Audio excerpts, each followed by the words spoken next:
Hi കൂട്ടുകാരെ, ഇന്ന് ഞാനിവിടെ ഒരു തക്കാളിക്കറി ഉണ്ടാക്കാൻ പോവുകയാണ്. അതിന് ഞാൻ എടുത്തേക്കുന്ന സാധനങ്ങൾ: ഒരു വലിയ സവാള, ചെറിയ ഉള്ളി, കറിവേപ്പില, 3-4 വെളുത്തുള്ളി, പിന്നെ ഇവിടെ പച്ചമുളക്, തക്കാളി. ഇതെല്ലാം കൂടെ നമുക്ക് ഈ കുക്കറിനകത്തോട്ട്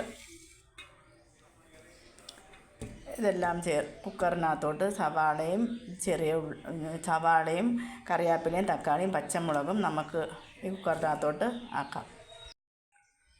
തക്കാളി, പച്ചമുളക്, സവാള, വെളുത്തുള്ളി,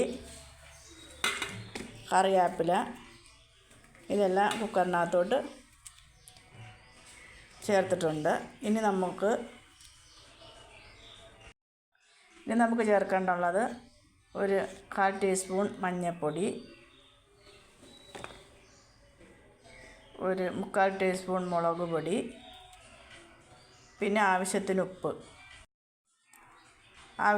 ഉപ്പും ചേർത്ത് ഇതൊന്ന് ഇളക്കിയതിന് ശേഷം നമുക്ക് ആവശ്യമായ വെള്ളം വയ്ക്കണം. ആവശ്യമായ വെള്ളം വെച്ചിട്ടുണ്ട്. ഇത് നമുക്കിനി കുക്കറിൽ വേവിക്കാം. ഇനി നമുക്ക് ആവശ്യത്തിന് വേണ്ട അരപ്പിന് വേണ്ട സാധനങ്ങൾ: നമുക്ക് ആവശ്യത്തിന് ഉള്ള തേങ്ങയും കുറച്ച് ചെറിയ ജീരകം. ഇതിനകത്ത് വലിയ ജീരകം, നമ്മുടെ പെരുംജീരകം ഉണ്ടല്ലോ, അതാണ് ചേർക്കേണ്ടത്. അതിപ്പം പെരുംജീരകം എൻ്റെ കയ്യിലില്ലാത്തതുകൊണ്ട് ഞാൻ ചെറിയ ജീരകം ചേർത്തു.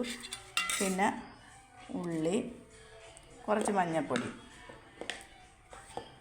ഒരു 1/4 ടീസ്പൂൺ മഞ്ഞൾപ്പൊടി മറ്റേതിനകത്ത് നമ്മൾ ചേർത്തിട്ടുണ്ട്. മഞ്ഞൾപ്പൊടിയും ചേർത്ത് നന്നായിട്ട് അരയ്ക്കണം. നമുക്കിനി ഇത് അരച്ചുകൊണ്ട് വരാം. ഇവിടെ കുക്കറിൽ വേവിച്ചെടുത്തിട്ടുണ്ട്. ഇത് നമുക്കൊന്ന് വേറൊരു പാത്രത്തിലോട്ട് മാറ്റാം. ഇവിടെ ഞാൻ വേറൊരു പാത്രത്തിലോട്ട് മാറ്റിയിട്ടുണ്ട്. ഇനി നമുക്ക് അരച്ച് വെച്ച അരപ്പ് ഇതിനകത്തോട്ട് ഒഴിക്കാം. അരപ്പ് ഒഴിച്ചതിന് ശേഷം ഒരുപാടങ്ങ് തിളയ്ക്കണ്ട.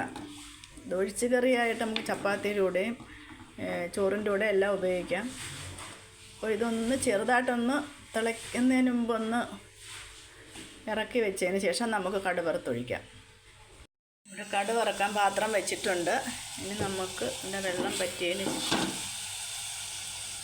വെള്ളം പറ്റിയതിന് ശേഷം നമുക്ക് കുറച്ച് എണ്ണ ഒഴിച്ചു കൊടുക്കാം. എണ്ണ ചൂടായി കടുക് ഇട്ട് കൊടുക്കാം. അത് 2 ഉലുവയും കൂടി ഇട്ട് കൊടുത്ത് ഇനി നമുക്ക് ഉള്ളി ഇട്ട് കൊടുക്കാം. ശരി, കടുക് വറുക്കാനിട്ടേക്കുന്ന ഇത് ചുമന്നിട്ടുണ്ട്. നമുക്ക് വറ്റൽമുളക് കൂടി ഇട്ട് കൊടുക്കാം.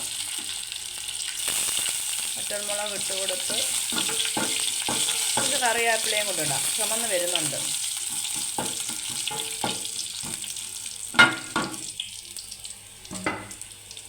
കറിവേപ്പിലയും കൊണ്ടിടാം. അപ്പോൾ കടുക് വറുക്കുമ്പം നമ്മളധികം ഇട്ട നല്ല മണവും രുചിയൊക്കെയാണ്. ഇത് നല്ല മണമൊക്കെ വരുന്നുണ്ട്, ചുമന്നിട്ടുണ്ട്. നമുക്കിനി തക്കാളിക്കറിയിലോട്ട് ഒഴിക്കാം. കടുക് വറുത്തതിനകത്ത് ഞാൻ ഒഴിച്ചിട്ടുണ്ട്. നല്ല മണമൊക്കെ വരുന്നുണ്ട്. നല്ല കറിയാണ്. നിങ്ങളൊക്കെ വെച്ച് നോക്കണം. തക്കാളിക്കറി ചപ്പാത്തിയുടെ കൂടെയും ചോറിൻ്റെ കൂടെയൊക്കെ ഉപയോഗിക്കാം. നല്ല ടേസ്റ്റാണ്. അപ്പോൾ നമുക്കിന്ന് ഉച്ചയ്ക്ക് ചോറിൻ്റെ കൂടെ ഒഴിക്കാൻ തക്കാളിക്കറിയാണ്. തക്കാളിക്കറി ഇവിടെ റെഡി ആയിട്ടുണ്ട്.